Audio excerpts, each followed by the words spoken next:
Salut fidèles abonnés, merci de recevoir mes salutations agro-éco-responsable. La terre ne trompe pas, c'est vrai, on ne touche pas avec elle. Ne pas toucher avec elle chez l'agri-preneur, c'est bien évidemment respecter la loi des 4S. Quand la 4S n'est pas au rendez-vous, il n'y aura pas de résultat. Comme vous pouvez observer à l'image chez l'agri-preneur, une fois de plus de vous servir dans cette énième vidéo, nous allons parler d'une maladie à incidence économique très poussée dans la culture des agrumes qu'il faut absolument éviter d'avoir dans votre exploitation ou aussitôt constater son apparition, trouver des moyens de lutte pour pouvoir l'éradiquer rapidement dans votre exploitation. Et ceci est toujours la conséquence de la non-communication entre la plante et le responsable. Ici, si vous prenez l'image, nous avons ce que nous appelons la cercosporiose des agrumes. La cercosporiose des agrumes. Cette cercosporiose se trouve aussi chez la banane plantaire, mais généralement chez la banane plantaire, le moyen de lutte c'est rapidement faire le feuillage.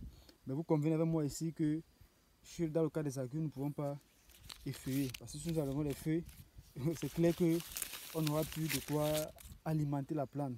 Alors, d'où l'importance chez l'agriculteur dès l'apparition des symptômes, éradiquer rapidement la maladie. Et pour éviter même l'apparition des symptômes de la maladie chez l'agriculteur, il faut faire une agriculture qui soit préventive et non curative. Parce que quand vous êtes dans une phase d'agriculture curative, c'est dangereux. C'est-à-dire que le symptôme, le germe de la maladie est dans l'exploitation et pour l'éradiquer, ce n'est pas évident. Alors pour pouvoir faire une agriculture préventive, il faut de temps à autre apporter des traitements selon la loi des 4B. Donc, dès que cette maladie atteint votre jeune plant en champ chez l'agriculteur, le plant a de fortes chances de mourir, soit de ne pas évoluer en termes de croissance. Vous allez observer ici en fait que dans le verger a été planté au même moment, mais regardez le plant qui est juste à côté. Vous pouvez observer la taille du jeune plant qui est à côté. Regardez ce plant-ci. Voyez-vous les deux en image. Et regardez le verger dans l'ensemble. On a des grands plants. Mais ici, en fait, que comme le plant a longtemps été attaqué, a longtemps été dominé par la cercosporiose, ce jeune plant ne peut pas facilement faire la photosynthèse. Parce que la cercosporiose a totalement envahi toutes ses feuilles. Vous pouvez voir. Non seulement les feuilles sont envahies comme ça, elles sont fragilisées et de temps à autre, les feuilles vont tomber comme vous voyez là. Quand ça tombe, vous voyez. Quand ça tombe, il n'y a pas lieu de faire la photosynthèse. Nous savons très bien que s'il n'y a pas de photosynthèse pour la plante, c'est la mort. Parce qu'il n'y a pas les nutriments, la plante ne peut pas assimiler les nutriments et capter le soleil. Ce qui est indispensable pour sa survie, pour son existence. D'où cette plante reste encore toute naine, toute rabougrie comme vous voyez là. Parce qu'en fait, elle a besoin d'être débarrassée de cette maladie pour pouvoir assimiler les nutriments nécessaires pour pouvoir se développer.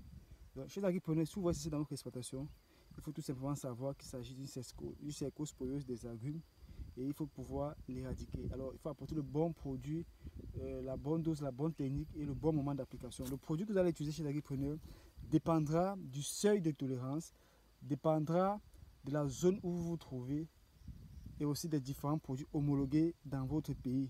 Parce que je sais que beaucoup vont me poser la question de savoir quel est le produit qu'on va utiliser pour pouvoir combattre cela. Alors, si vous avez identifié ceci dans votre exploitation agricole, rapprochez-vous d'un spécialiste et il vous fera une ordonnance sur le produit adapté et indiqué en fonction de votre zone agroécologique, y compris des produits homologués dans vos produits afin de pouvoir combattre à cela. Dans cette vidéo, il était important de pouvoir l'identifier. Il faut que l'identifier. Je pense que le traité sera facile. Espérant que cette vidéo vous a été utile et que vous avez appris de cette vidéo et que vous avez compris que cette maladie peut vous empêcher de faire des gains parce que ça va vous empêcher la croissance des plants. Ici, il n'y a pas de croissance, il n'y a pas de fructification. Ici, il n'y a pas de fructification, il n'y a pas de gain. Alors, disons à très bientôt chez l'agriculteur pour un sujet encore plus intéressant et encore plus alléchant. Vive l'agriculture africaine, vive l'agroafricanisme. C'était comme ça pour vous, le Chantina Agrofricain. Comme toujours, pour vous servir avec beaucoup de plaisir et beaucoup de bonheur. A très bientôt. Bye bye.